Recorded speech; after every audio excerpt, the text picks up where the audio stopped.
go on a trek today from Lengris to Tengersee. Well, so this is going to be about 6 hours trek, and this is mid-February, so we have a little bit of snow around. This time I will try to give you a couple of tips about trekking in winter.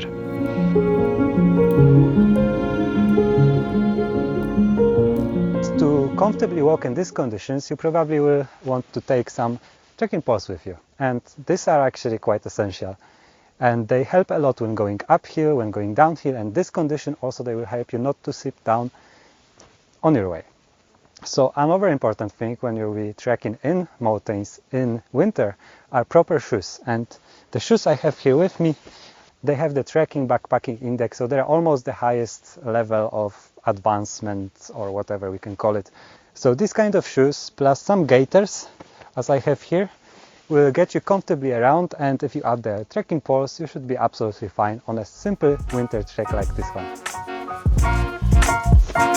So I really like this path here because it seems like only 2 people were actually trekking this path before me, and I think these treks that I can see around in the snow, they are just from yesterday or maybe even the day before, so maybe I'm the first person here today.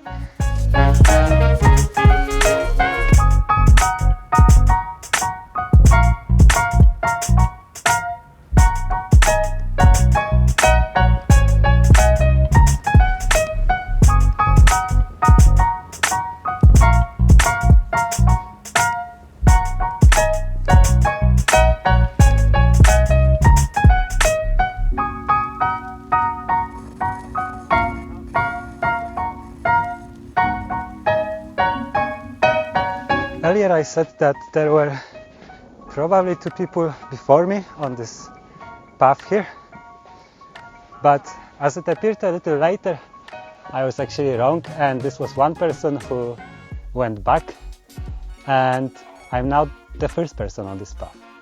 And this is okay. If that happens to you, don't be afraid. To deal with that conditions, there are a couple of things you should have with you. First of all, you should have a map, and this should be a hypsometric map. And most importantly, you have to know how to read this map. Then also it's good to have a compass or GPS, or best case scenario both.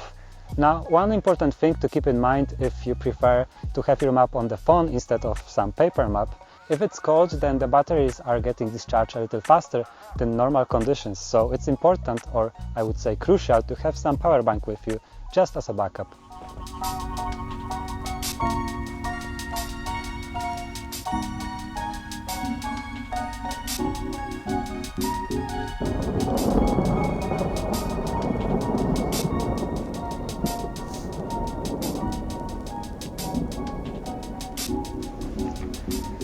Now, earlier I said that this trek will take me about 6 hours.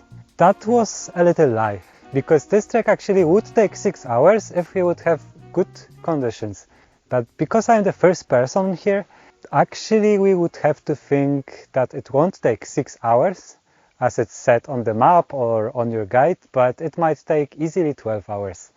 And that's okay. So if you, for any reason, will make a plan that will be not achievable, always remember you can go back. Maybe there are different paths you can take, maybe you can shorten your way somehow, maybe you just have to go back, and that's okay. You still did the trek, right? There is nothing bad in going back, especially in winter. So this is also possible that your trek will be going okay, but you still will be not reaching your destination before it's dark.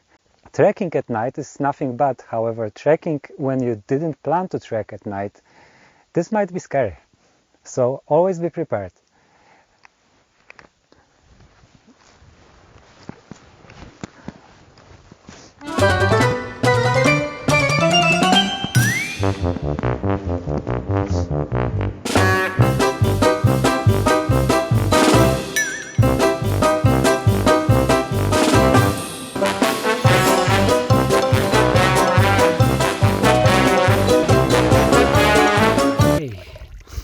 This is something I just love to see on my way.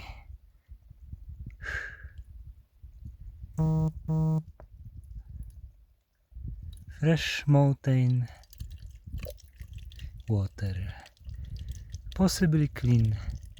Actually, this is clean because I know there is nothing above here except that hill I've been just on. So there are definitely no sheep, no cows, which could maybe spoil this water. So I don't even need to filter it. That's steep, and well, in winter it is just steeper. So just trust me that on top of your screen right now is where my head is. That's how high my head is, because when I do this you have no idea that it's steep actually.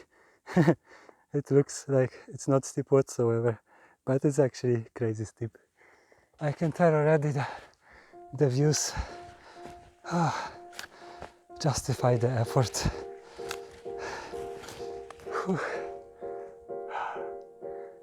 Oh, see you on the top then. Geierstein. I hope I pronounce it well. Whew.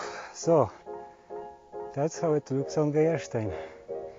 It's an amazing view. Absolutely worth all the heavy uphill on the last section. And here are some really beautiful rocks. Wow.